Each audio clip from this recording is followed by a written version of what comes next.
Within 4 minutes, officers arrived on scene and observed immediately three what appeared to be deceased victims out in front. They immediately began to deploy with an active shooter response into the mosque and adjacent school. At about the same time, we began to receive calls from just a couple blocks away that we had more active gunfire.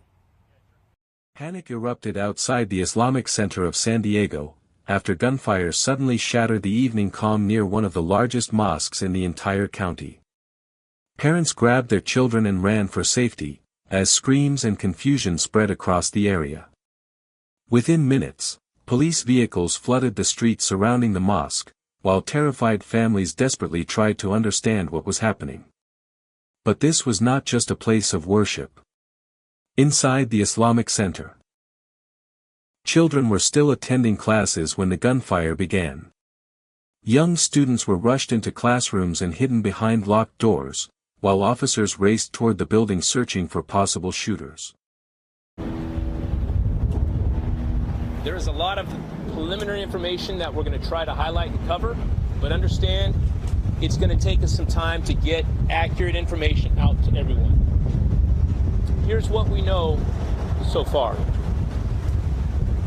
At about 11:43, we received a call of an active shooter at the Islamic Center.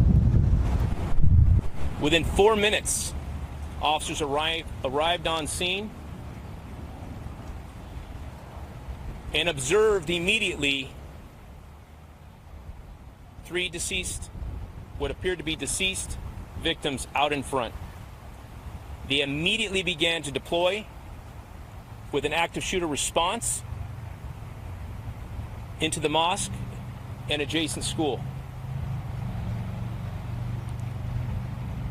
At about the same time, we began to receive calls from just a couple blocks away that we had more active gunfire. Officers were also responding to that call for service at the same time. There was a landscaper that was doing his work that was shot at and fortunately was not hit. That was at about the 7100 block of Salerno, which is just a couple blocks from here. Moments later, at the 3800 block of Hatton, officers were called to that location where they found a vehicle in the middle of the street with who we believe to be the shooters in this incident, both deceased. The circumstances that led up to this and the details of what happened and exactly which time it happened will come out in the days ahead. I can tell you, this is, in 28 years, this is the most dynamic and impressive response that I have ever seen in policing. We have every single police officer available throughout our county that dropped what they're doing and did exactly what they're trained to do: run towards gunfire. I could not be more proud, and I cannot express the gratitude, the willingness to step into harm's way in a moment like this. And I tell you what got me. Watching the kids come running out. Just thankful to be alive. I want to bring up Mark Remley from the FBI. Because of the Islamic Center location, we are considering this a hate crime until it's not. And at this point, we're going to work closely with the FBI to make sure that we are matching all the resources that we need for this event. By the time officers arrived outside the Islamic Center of San Diego, the situation had already turned deadly.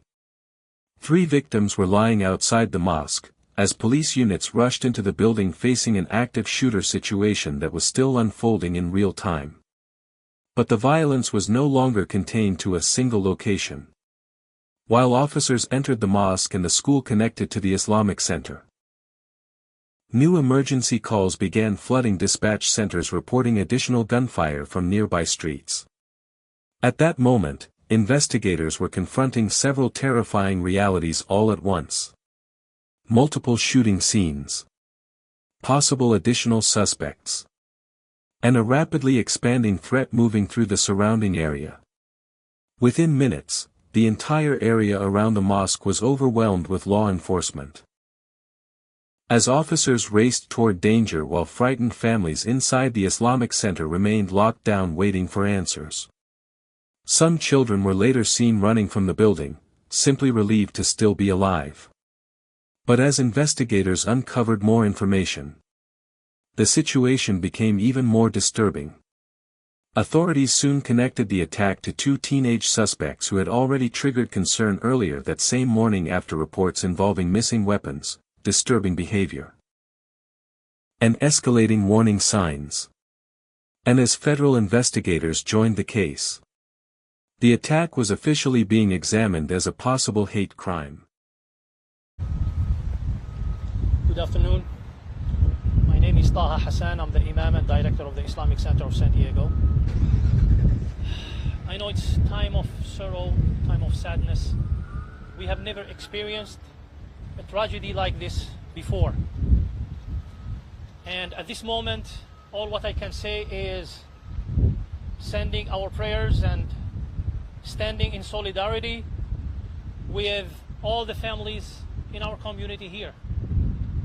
And also the other mosques and all the places of worship in our beautiful city should always be protected. It is extremely outrageous to target a place of worship. Our Islamic Center is a place of worship. People come to the Islamic Center to pray, to celebrate, to learn. Not only Muslims, but we have people from all walks of life. Just this morning, earlier, a group of people, non-Muslims, coming just to learn about our faith and our cultures. So this is something that we have never expected. And I would like also to thank all the people who contacted us from all over the country and even from overseas to give condolences and to ask about, is there anything they can do to help? And I would like also to thank our local authorities, our San Diego Police Department, FBI, the San Diego Police Department, FBI, and all the Sheriff Department, our mayor, for showing up and standing in solidarity with us. So this is what I have to say. Thank you so much. But amid the chaos, investigators say one man helped prevent the tragedy from becoming even worse. That man was security guard Amin Abdullah. Police say Abdullah quickly helped trigger lockdown procedures inside the Islamic Center, giving families and children precious time to hide as gunfire erupted outside. Investigators believe those actions helped save lives.